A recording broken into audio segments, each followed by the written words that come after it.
Good morning, everybody. It's Stephen here for the Idiot Quilter. This is episode 79. Let me just get comfortable on my stool. That sounds kind of bad, doesn't it? Okay. Various things to talk to you about today, but I want to start right off after I have a little coffee. You might want to get a coffee too and join me with that as we chat. Okay. So, you've heard the ongoing saga about my Janome 15,000 Horizon embroidery / sewing machine. Okay, there's about 5 different episodes on here about my continuing problems with it. Now, before you panic, I'm not having any problems with the machine anymore. You know that I have a replacement Janome machine. It was actually the store's demo one, and I have been embroidering on it a lot since I got it. It is my machine now, and it's been working absolutely fine. Knock wood, cross fingers, cross toes, cross anything that's crossable.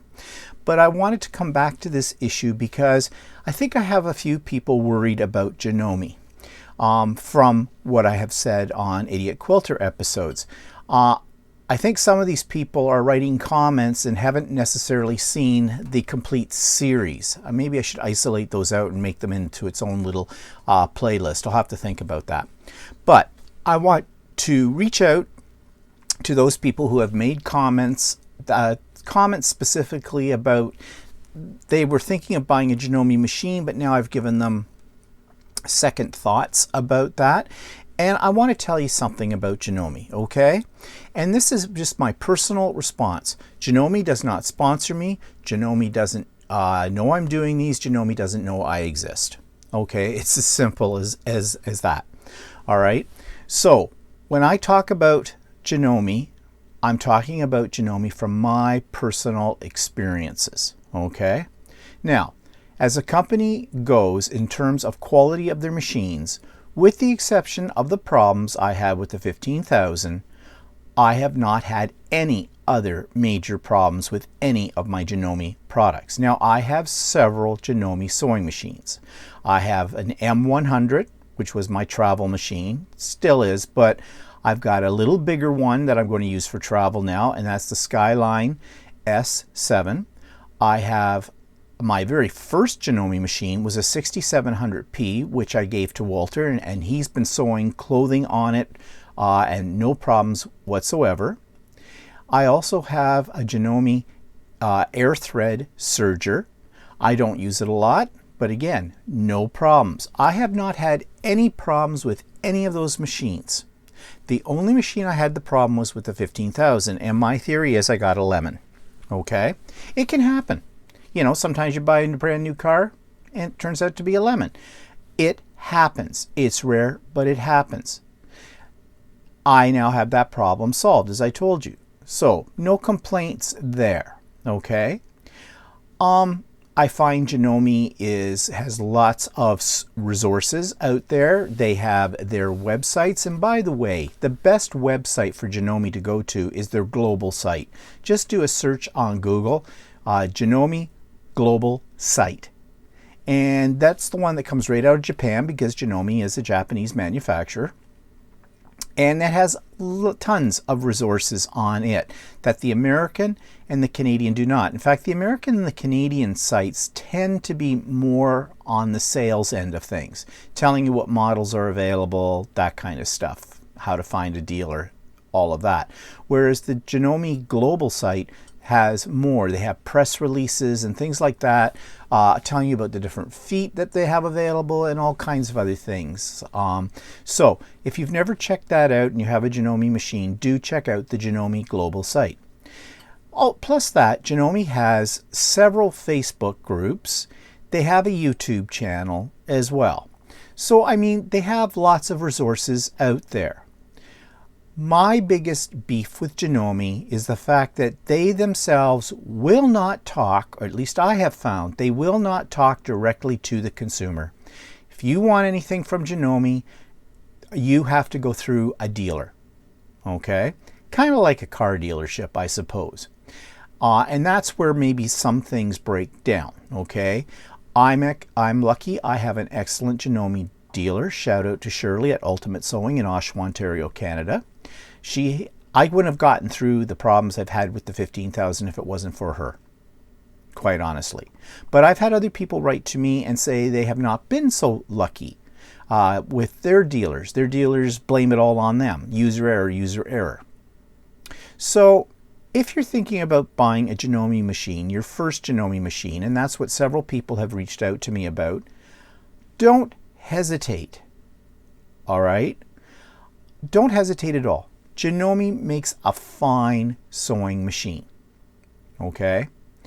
I think the biggest advice, or the most significant advice I can give you about buying any sewing machine, is look at where you're getting it from. Do you have a reliable dealer? Have they been in business for a long time? Are they recognized by the company that's making the machine? Are they knowledgeable, and are their staff knowledgeable about their machines? Will they sit down with you and spend time showing you the features of the machines, comparing it to other machines, or are they just trying to force a sale down your throat like a used car salesman? Okay? Do they have an on-site, or at least close to your area, service repair? What's their turnaround for service repair? All of those things are important, because once you've bought the machine, that's it. Okay? Everything else, if you have problems with the machine, if you have questions with the machine, you need to go back to your dealer. And if your dealer sucks, then your experience is going to suck. Okay? So, as I said, I was very lucky with my dealer, with Shirley. My intent in putting up those videos about the Janome 15,000 problems I was having was not to besmirch the reputation of Janome. It was not my intent to tell people never buy a Janome machine, that they're a piece of crap. They are not a piece of crap. I know. I'm a power user, okay? Anything that's mechanical that I touch, I make it do things that the manufacturers probably didn't think most people would do. That's probably one of the reasons why I discovered this problem with the Janome 15,000. Whereas other people I know wrote to me and said they've had theirs for several years and not had a problem with it. Well, I'm a power user. I will put anything to its limit. I should be a tester for products. Of course, they wouldn't like me because they'd have to do a lot of redesigning afterwards, I'm sure. But the Janome products are good products. They've been around for many, many, many, many, many years. For example, if you've ever bought a sewing machine from Sears, when it existed, and their Kenmore products, their sewing machines, Kenmore, were made by Janome. So, you know, I'm not saying anything against the quality of Janome machines. The biggest problem is the kind of service you will get after sale. Okay? And that's probably can be said about any company. It all depends on your dealer. So if you're buying a machine for the first time, check out the dealer. Find out. Look at what people have said about the dealer. Ask questions. Lots and lots of questions. I mean, don't feel stupid because there's something you don't know about a machine, especially when you're buying your first machine. Ask the questions. It's in the response and the way the response is handled by the dealer that will tell you whether or not they're a reputable dealer and you should be dealing with them. If they brush you off like, oh yeah, never have a problem with that. Oh no, it'll be in your manual. Turn around, walk out the door, find a different dealer. Now, having said that, that may not be easy to do, but it might be worth the investment in your time to do so. Now, if you're buying machines online, I don't recommend it, okay? Because there is no service afterwards. If you buy a machine on Amazon, if you buy a machine from another company that has only an online presence, no. This is too much of an investment for you to do that. Really. It's a lot of money. I have probably $20,000 invested in machines. That would have bought me a car. Well, almost. But you know what I mean. Like, that's a lot of money. Also, you don't go out every other day, unless you're me, and buy another machine. Okay? Somebody will ask, how many machines does one person need? I'm not really sure yet. I don't think I'm at that number. Just as an aside, which is kind of ironic, I'm not going to do this, but a friend of mine on another website has been doing some reviews on YouTube. Rob Dowling Hunter Dowling, sorry, get his name right. He's an American, but he lives in Holland, and he's been doing some YouTube videos on Bernina. He loves Bernina machines, and the one he's been showing lately, the 590B, has my interest. I kind of like it. And I checked out the price, not a bad price. You can get it for about $6,700 Canadian. However, I'm not going that route, okay? But boy, I'm tempted. Well, I love machines, but that's just an aside. And, you know, everybody has their preferences. He loves Bernina machines. I love Janome. Now, I must admit, I have not had any other brand of machine. So I am talking about this in sort of isolation. But if you're afraid to buy a Janome machine because of the things that I have said in my videos, don't be. Don't be. Just make sure you have a reputable dealer. Okay, let's move on to projects. And there's one right behind me, so I'm going to adjust my camera to see if I can get the whole thing in a little better shot.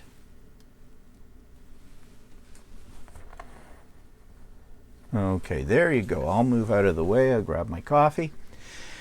Okay, this is a... Ooh, light is going funny. Okay, sorry about that.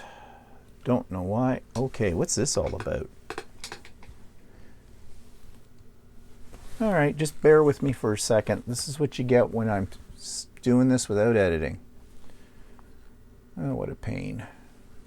Let's hope this stays in there. Okay, if I stay here, the light might not go different. All right, so there we go.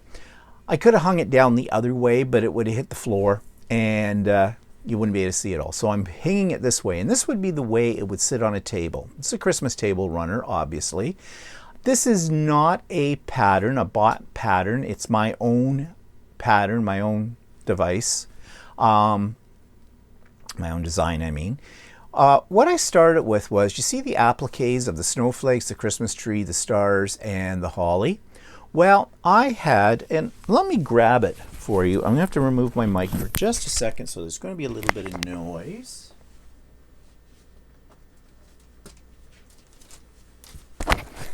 Okay, microphone's back on. All right, about a year ago, I went into Ultimate Sewing and I saw this. It's called Lunchbox Quilts. And at the time, it came with a CD, woo, old pattern, and it's an embroidery pattern. Well, it's an applique in the hoop embroidery. And, you know, it has all these different appliques you can see in here, and you put it all together and you get a wall hanging or you can get a quilt out of it. At that point in time, I thought, well, this might be kind of cute. And so I invested in this. I think it cost me about $49 for it. And I started doing parts of it. And then I quickly discovered that I did not like a lot of the appliques that it came with. I think there's 10 different appliques.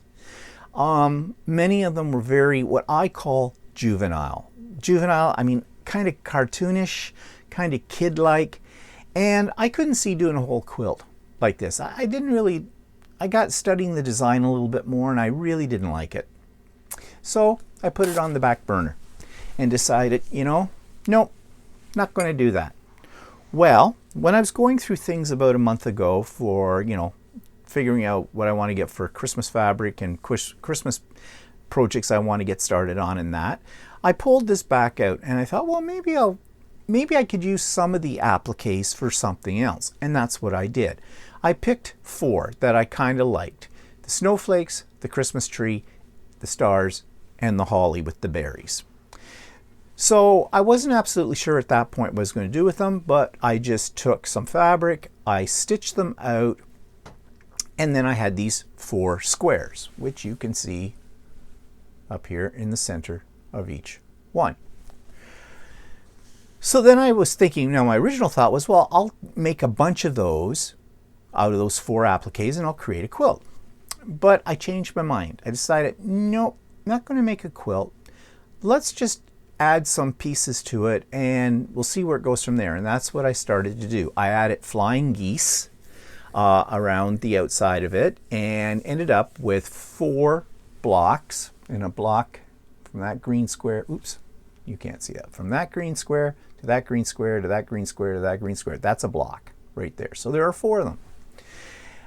I sewed them together, as you see there. So you get sort of this weird looking fan block in here, or whatever you want to call it, windmill type block, except it's missing a couple of points. It's a little different, a little weird. And then I started to add a border to it, this part around here. And then I thought it kept growing. It's getting bigger and bigger. Why not put Prairie Points on it? That's what each of these are. Now, I have never done Prairie Points before, so I went online and figured out how to do them, went on YouTube. And they're not hard. They're actually very, very easy. And put those on. Put a backing on it.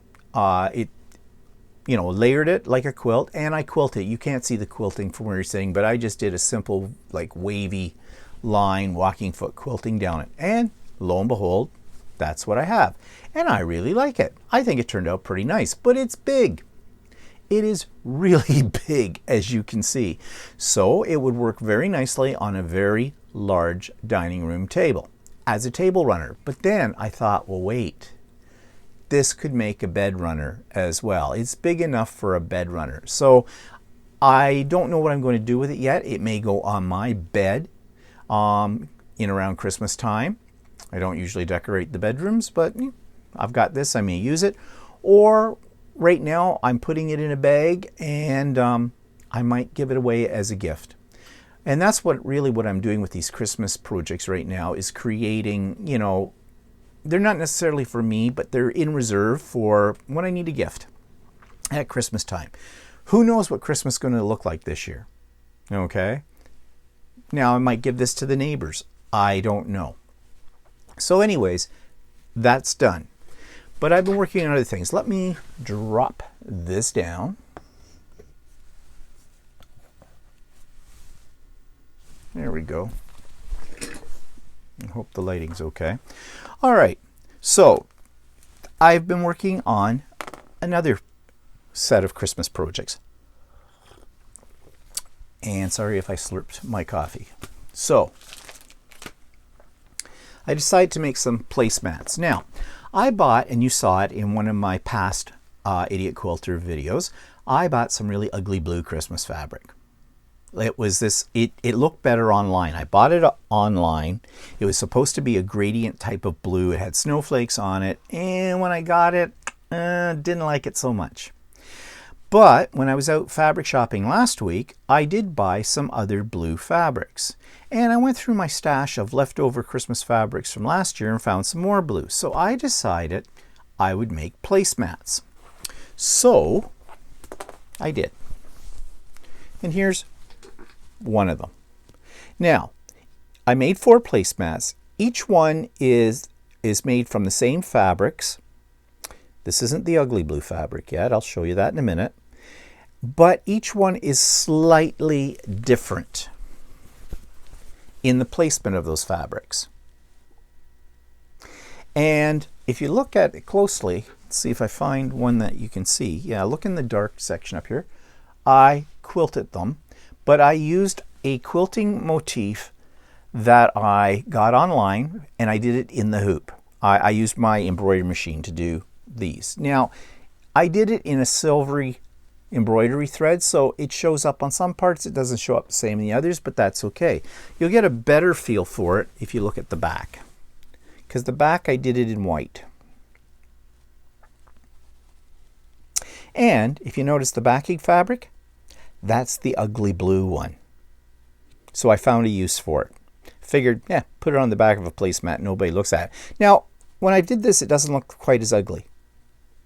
But it's a gradient, right? So some are a little lighter than others. Like, for example, this one's kind of more of a washout.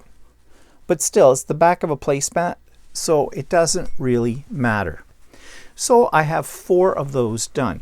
Now, These are a very quick project because I have a pattern for these, and I'm going to show that to you. Let me get this out of my way. And this is the pattern. It's called Take 4 Fat Quarter Friendly Placemat. I made some of these last year. There's 5 different versions of them. They're really simple.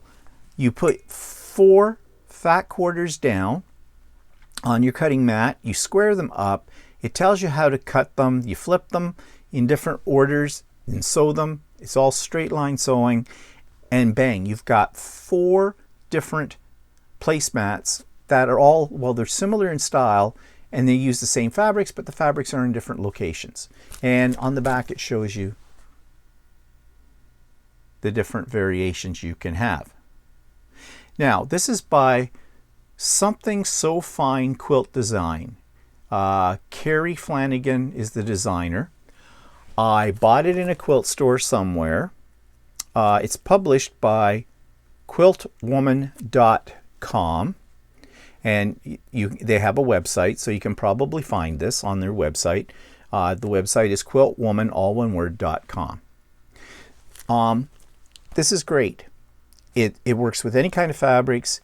It's fast. You can do these in an afternoon. And so if you're looking for a quick gift, a hostess gift or something like this, coming this Christmas or whenever, it might not hurt to grab this pattern. And away you go. You've got something in reserve. That's what I'm doing, putting them in reserve. Because you never know. So, now the other Christmas thing that I did, this is so stinking cute. When we went fabric shopping last week, I saw this in one of the fabric stores I went into, and I asked if there was a pattern, and yes, there is. And you can see that I have added the little embellishments, but it was a bitch. It was well, it's not that it's hard, it's a little fiddly. I'll just find the pattern here. It's called Fold and Stitch Holiday Accents. This is the pattern, and you'll notice there's the tree, but also there's a wreath in here. So there's 2 projects in the one pattern. The pattern is by Poor House Quilt Designs. You can go to their website, Poorhouse Quilt Designs, all one word.com. And I paid $13.99 for the pattern. The trees are in 3 different sizes. There's a tree ornament, so it's a small one you can hang from the tree. There's a 6-inch and there's a 7.5-inch tree. The 7.5 is this one. And the wreath is an ornament as well. I don't know if you can make it any bigger, and I don't know if you can see it there, but that's the wreath. Get the glare off. They're not hard to make. They're just very, very fiddly. So there's some applique that you have to do. If you notice, this is actually 2 pieces of fabric, one on top of the other, and there's a zigzag stitch to hold it down. But there's also Deco Bond inside these to make them a little stiffer, and you use some fusible web as well to hold the applique piece down. The instructions are fairly clear. I didn't have any real problem with those. And then as far as, then you make 3 sections of these this way, vertically, not horizontally. So one section is like 2 of these. You have to stitch these together. This is where it got tedious for me. There is some hand stitching involved, and I don't like hand stitching. And actually, when I got this done, I didn't have any of the embellishments on it. And I said to Walter, yeah, I'm not doing any more with this. And I figured that's a write-off. But the next day, with a clearer head, I got looking at it, and I thought, no, I will persevere, but I'll use fabric glue. And I did. For my little embellishments that I put on it, I just glued them down, except for these were wine bottle charms. And I just took the little hoop out of them, and there was a little eyelet in them already, so I just sewed them to the tip. I only had 3, so I did them on every other branch down here at the bottom. And there was a couple of places where I needed to, kind of fill in the gap. It was too much of a gap, so I just glued it, clamped it with a Wonder Clip, and it dries clear, and so it worked out. Will I make another one? Probably not. Probably not. I did not really enjoy making it. I found it tedious. But for those of you that enjoy tedious, you might want to make a few of them. I mean, they are cute. You know, I could see having a whole bunch of these, you know, in a little, you know, little houses and around and everything, making it all into a winterscape kind of a thing. But not for me. Okay, so another Christmas project I'm thinking of doing. Now, I have made one of these before, but not in Christmas fabric, and it is wonderful. It's called a Dresden applique pattern. I made it into a table runner. I think I showed it way back a year ago. It takes a while to do it. It's in the hoop, and these will create, I wonder if there's a full picture here. I could go upstairs and grab the one that I made, but I have to take it off my dining room table, and that's a bit of a chore. Yeah, I think there's some pictures here. If I can get them out of this page protector. That's what they look like. Now, that's a wall hanging. You can do whatever you want with them, but each one of these is an applique. I'm figuring on doing it in Christmas fabric, and I think it will make a really nice either table topper, another table runner, maybe a wall hanging. I don't know yet with it. Again, though, it does take some time. Now, where is this pattern available? Well, if you go to Embroidery Online, now you need an embroidery machine, of course. Although, you know, if you're a clever person and you got Dresden rulers or even templates, you could do this. Well, no, you couldn't, because there's a lot of there is a lot of embroidery on top of the appliques. Although you could do something like this without the embroidery on the appliques, I suppose. But this is available on embroideryonline.com, I think it is. And I was just looking here to see if they're thing. I can't find it. But it is a wonderful pattern. No matter what kind of fabric you use, it does look really nice. But it does take a long time to make, as most things that you're doing in an embroidery on your machine take. Okay, so I want to show you something else that's behind me, and I'm hoping I can get my camera positioned so you can see. So bear with me for just a second. And there you go. This is my new counter and drawer system. Now, you may have seen in the background of some of my videos, I used to have a table back here, a folding table with a lot of stuff chucked underneath it, a couple of those rust cuts from IKEA and all that kind of thing. And this is a little crooked. Oops, sorry, make you sick. But I am really pleased with this. We went to IKEA. I went online to IKEA last week, and Walter already has some of these Alex drawers, and I have another set, a bigger set, you know, that I keep my embroidery threads in.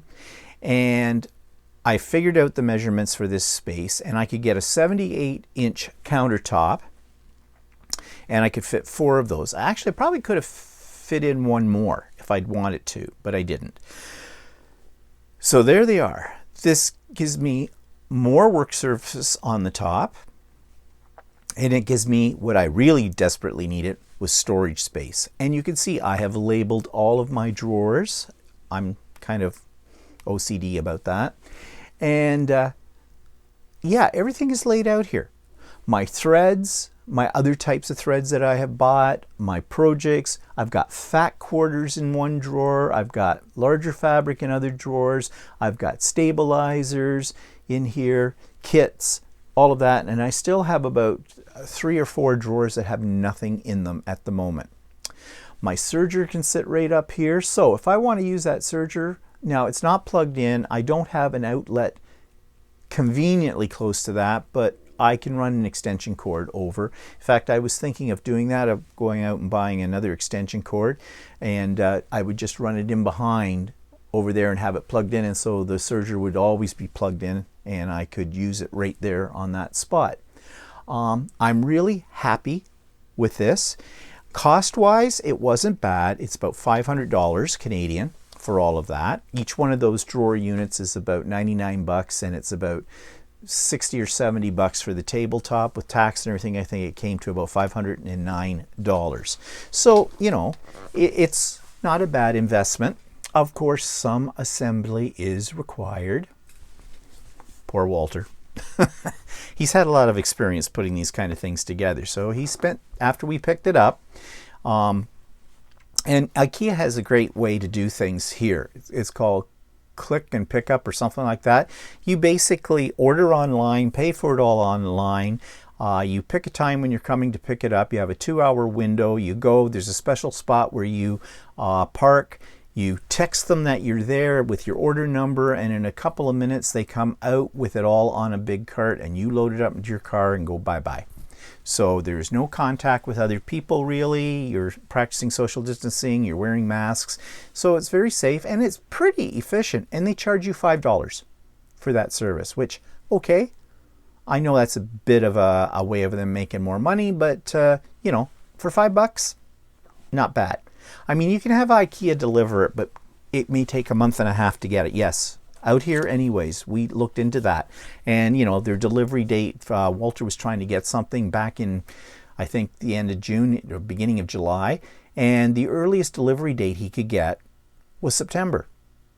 Now, IKEA isn't that far from us. It's in Toronto, but it's about 40 minutes drive in, or probably not even that, more like a half an hour depending on the traffic. So it's not that hard to get there to get things. Plus, if you get it delivered, it costs you about 60 or 70 bucks on top of it all. So, and you're at the whim of their schedule. So the pickup, click and pickup system that they have works a little bit better, at least for us. So I'm really pleased with that. Now, you've heard me talk about changing my craft room over into a sewing room, and it's a major renovation. This is transferable into that room if I ever do that. And that was in the back of my mind as well. So it just doesn't fit in this space. It would with, well, when I redesign the other space, I will redesign it so that will fit in there well as well. And of course, nothing's glued down here. The tabletop just lifts right up off the top of it. The units are separate, so you know, you have other configurations you can do with it. So I looked at it this way: it may be some time before I ever get around to renovating that my craft room, and I need the space now here, so it's here. Also, I'm building a wall, is what it looks like between my sewing area and Walter's workshop.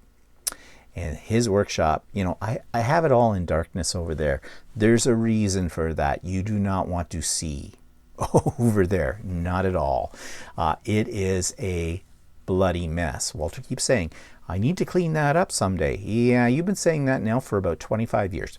So, yeah, literally, since we moved into this house, kind of a thing. I mean, if you looked over there, you'd think there were hoarders. So anyways, yeah, so I'm really pleased with that new counter system. Okay, what's next? Well, in my last video, I mentioned the fact that I'd ordered a special ruler, a 2.5 by 24.5 inch ruler by Creative Grids. I wanted a 2.5 inch ruler because many times you work with 2.5 inch strips, and although I have a stripology ruler, I have to fold the fabric over a couple of times in order to get it to fit in underneath the stripology ruler if I want strips that are with the fabric. With this, I only have to fold the fabric over once, basically the way it's folded on the bolt. And I can cut my 2.5 inch strips. But when I got this end was broken off. Now, you can't really tell right now, but if you look up real close, yeah, you can see where it was broken. I glued it with Gorilla Glue, and it works fine. Now I have a little bit of a dent kind of a thing here, which my rotary cutter could catch on, but I just remember to cut on the other side that's smooth. Also, I'm thinking I could probably take a file and just file that down slightly and I'd be okay. Except you don't want to file too much, because then you'll get a wow when you're cutting in your strip. Now, this is temporary because the company, I told them, I sent them a picture of the problem I had, that it came broken, and this is the quiltstore.ca. They're an online store. I think they also have a couple of brick and mortar stores, which are in an area outside of my area, but I'd like to go to at some point someday. It's not that far, about an hour away, I think. Hour and 15 minutes maybe. And boy, their service is really good. And that's one reason why I ordered this ruler from them, because their service is really good. I've gotten fabric from them before, as you probably know, and no complaints there. I immediately got an email back from them apologizing, saying they were so sorry for that, and could I send them a picture, because I offered to send them a picture, and I said I most certainly could, and I did, and they wrote right back and said, yes, we will replace your ruler for you. Only problem is they're out of stock, but they're on order. So I kind of wrote back to them. That wasn't really a surprise, because when I ordered this ruler, I noticed they had on their inventory that there were 2 left. So I got one of them. So I wasn't surprised when they said they were out of stock. But they have them on order. And so I said, well, how long do you think it's going to take? And they said a week to 10 days. Okay, it'll be a week today. I have a feeling it's going to be a little longer than 10 days, just not because of them, just the way things are working these days with COVID and everything. And that's fine, because in the meantime, I have sort of fixed this. I can use this now until the new one comes. They didn't ask me to send this back to them. And if they do, I will. And I'll explain to them what I've done to fix it. But, you know, you want a solid ruler. You don't want something that you fixed. Like when you spend $30 on a ruler, okay? And who knows how that happened. It came in a box, but it was a flimsy box, and I can see somebody putting something heavy on this, as I think I said in the video before, or accidentally stepping on the corner of the box, you know, the delivery guy or whatever, and bang, nothing on the box said this was fragile. So anyways, good customer service from them. If you're in Canada, if you're in Ontario especially, I highly recommend that you check out thequiltstore.ca, because I have nothing bad to say about them. Actually, that ugly fabric that I was showing you, the blue, I did order from them. It was on there online, but that was totally my bad, not theirs. You take your chances when you order some things online, because, you know, you don't know how it's going to look in reality as opposed to the picture of it. I mean, that's the only fabric I wasn't happy with, and as I said, it's not their fault. So that's going to come at some point in time. Okay, something else that I did order online, and this was by a recommendation from a YouTube video of a lady that lives in Niagara Falls, Laura Koya. I'm not sure how to say her name. She does, what's it called? I watch her all the time. Sewing. So simple. That's it. I think it is. And she's great. She's absolutely great. She recommended these needles. These are needles that are self-threading, but instead of it with that, you know, a self-threading needle is one that has an open eye. At the top, it's like a little teeny V with little jagged points in it, and you just pull your thread down through that, and away you go. Well, I've never had a lot of luck with those. Usually, the thread just pulls right back out. I also am not a good needle threader. My eyes aren't so great for it, and yes, you can use needle threaders and things, those little ones with the little wires on it and the whole bit, and you still got to get them in the hole, don't you? So she talked about these. These are side threaders. Now, you won't be able to see this very well. I'll try. Oh yeah, you're never going to see that in 1,000 years. Anyways, the whole principle of these is that instead of through the top, you go in through the side. And the side's sort of like a little S hook. It goes through and it wraps up, and there's a little piece that hangs out so your thread supposedly won't pull back out on you. Notice I said the word supposedly. So, I got 2 packages of these on Amazon. They weren't expensive. You got 2 12 packs. They're various lengths. And I'm not sure if the eyes are different sizes or not, because there's nothing really on here. Oh, yes, there is. Needle sizes. Okay. Quantity. You get... Okay. I have no idea what this means. 2/4. Needle sizes. 0.76, then an asterisk, then 42, and then there's an asterisk 38, then an asterisk 36. All of them say 2/4 in quantity. Well, there's 12 needles in a pack, so 4 plus 4 plus 4 is 12.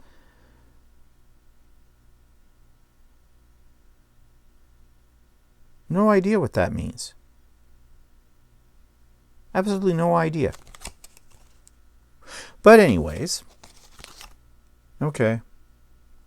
Needle sizes are all the same, 0.76 with an asterisk, but after the asterisk, there's 42, 38, and then 36. I don't know what that means. Anyways, I thought these would be good. Oh boy, is this packaging confusing. Sorry if... Okay, it says 6/12 assorted self-threading needles. In brackets, 3 different sizes.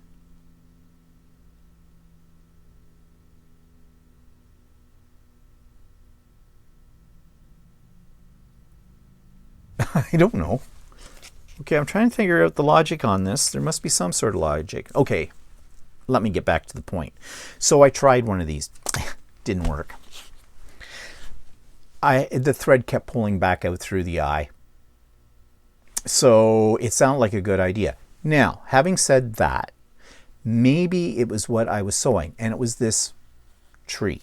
And this is fairly thick. A couple of layers of fabric you're going through with some stabilizer, okay? Maybe I wasn't using the right thread. I was using what they call a bottom line thread, which I actually bought for my hexies for doing those. So I am going to try them again with a regular sewing thread through regular fabric and see how they work. But I'm thinking of writing to Laura and saying to her, okay, what am I doing wrong? And see what she says. But first I'll try them out and see whatever. So it sounded like a great idea. I'm still not sure whether it is or not. So I'll let you know in another video what I figure out about these. But as I said, it wasn't expensive. 2 packs of 12 on Amazon for $9.99 Canadian. And that was on Prime, so no shipping. There wasn't any tax. It was $9.99. Okay. What's next? Let's go to Halloween, shall we? Okay, so I'm still working on my Halloween wall hanger, and I now have the next row of tiles done. I need to do the sashing, then I can sew these together and put them on, but I just thought I'd show you what they look like really quickly. I love the designs on these. And the overall effect, when it's all a wall hanging, I think is going to be really cool. These take about 2 hours a piece to do.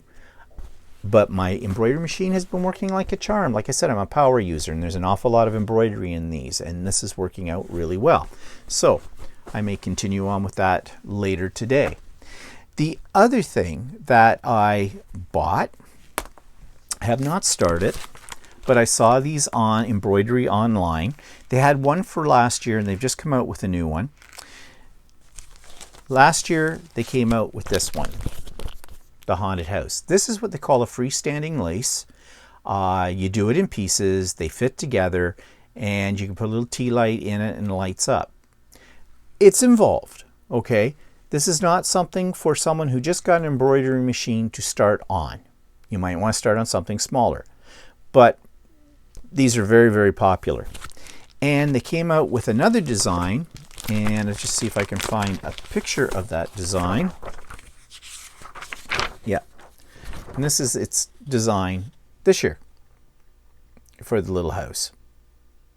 So I debated. They're expensive. I debated, should I buy one of these? Should I buy 2 of them? You know, they're not going to sit out all year round, or maybe they will. In fact, they probably will, because these take a lot of effort to do. So I did. I broke down and I bought both of them. Okay. Here's the price. One of them is $29.99 US. The other one's $39.99 US. Now it's a download, so you don't have to pay for shipping, and as soon as you've paid for it, bang, you've got it, which is great. But when you figure in the exchange rate, it was almost $100 for these 2 designs. Now they are very elaborate. There is some fabric. These actually, I call them freestanding lace. They're not really freestanding lace. They are freestanding design, but they go on fabric as well. So you're embroidering on fabric. For example, you can see here on this one, you see these are the pieces. And then there's little, what they call buttons and eyelets, and they all fit together, and you construct it.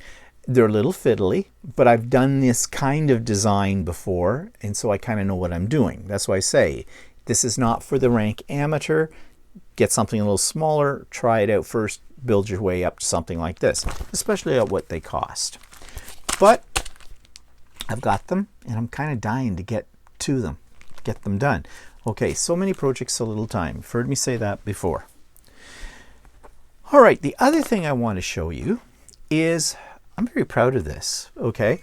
I tend to be a very organized person, and when I'm doing embroidery, things like what I just showed you or other things I showed you earlier today, I like to organize all my threads that I'm going to be using, set them up on my sewing table, ready to go, and so when I have to do a color change, I reach over, I pick the next color, get it in my machine.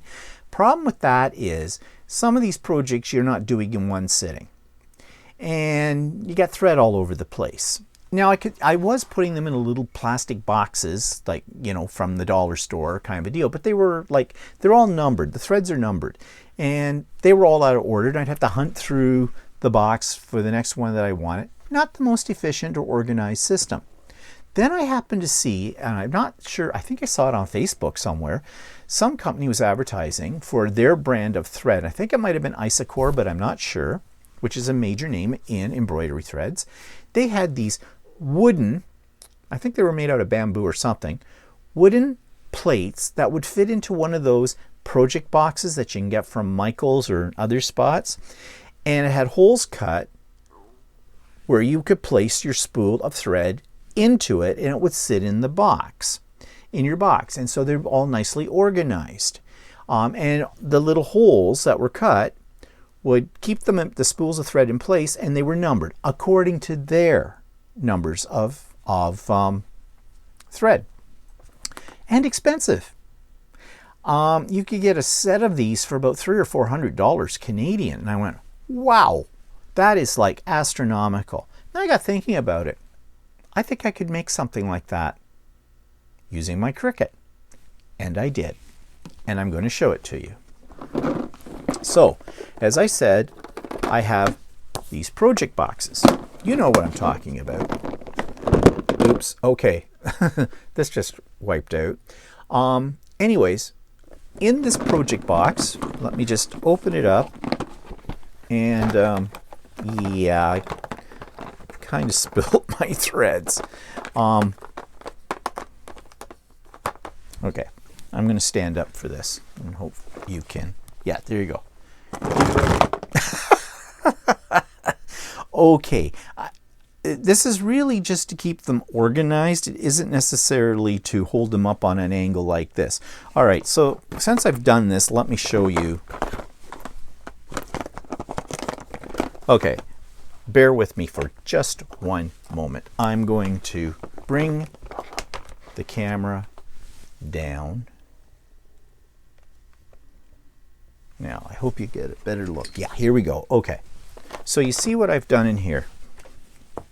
I'll move some of these threads out of our way. Now I have to reorganize them all. Okay, you see what's in the bottom of this box? This.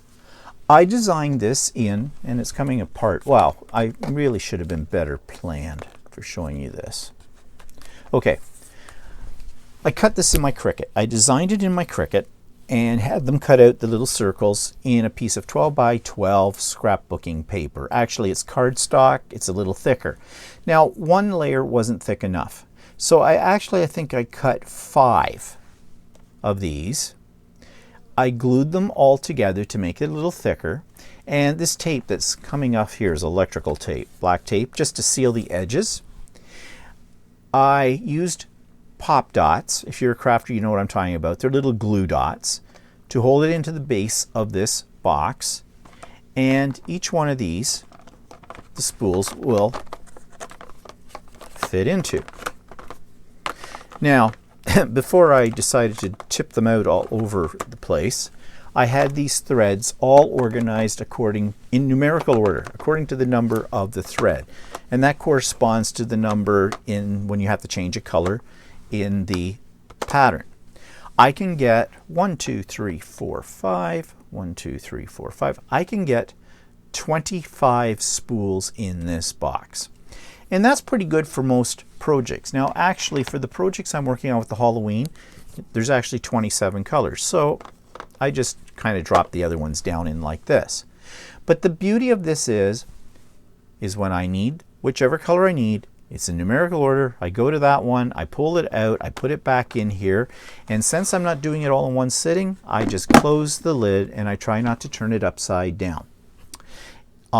If I was to redesign this, I would probably raise that little holder underneath a little higher up so that the threads would press against the lid when you shut it, and that would probably keep them from flipping out the way I did a moment ago.